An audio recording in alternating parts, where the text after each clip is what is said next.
In today's video, I'm going to teach you how to hide errors in Google Sheets.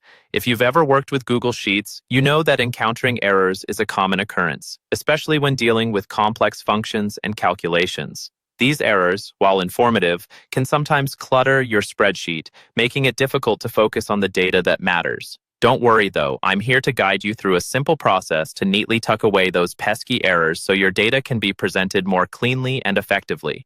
Let's start by opening a Google Sheet. You can do this by accessing Google Sheets via your Google Drive or by entering sheets.google.com into your web browser. Once your spreadsheet is open, find a cell where you'd like to perform a calculation and understand how errors pop up initially.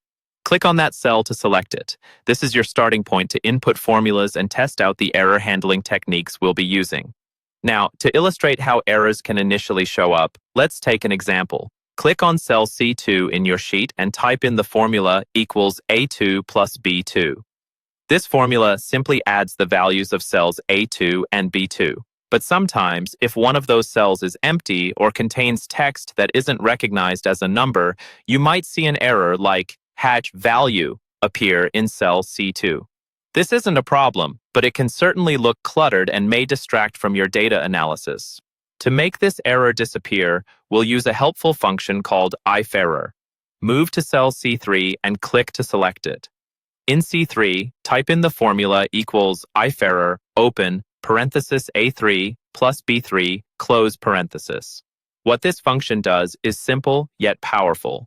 iferror checks whatever calculation or function you include and determines if it causes an error. If the calculation works as expected, it returns the result. However, if it encounters an error, it can return a blank cell or a custom message of your choosing. By applying iferror, any potential errors in our formula will be masked, displaying a clean and tidy spreadsheet without those glaring error messages. This technique not only makes your sheet look cleaner, but also can make it easier for others to understand your data without getting distracted or confused by error messages. So now, you have the essential tools to manage and hide errors effectively in Google Sheets. You'll be able to maintain a neat, organized workspace that emphasizes the data you want to showcase. Keep experimenting with different formulas and see how the iferror function can be a great addition to your spreadsheet skill set. Thanks for joining me today, and don't forget to subscribe for more guided tutorials just like this one. Happy spreadsheeting!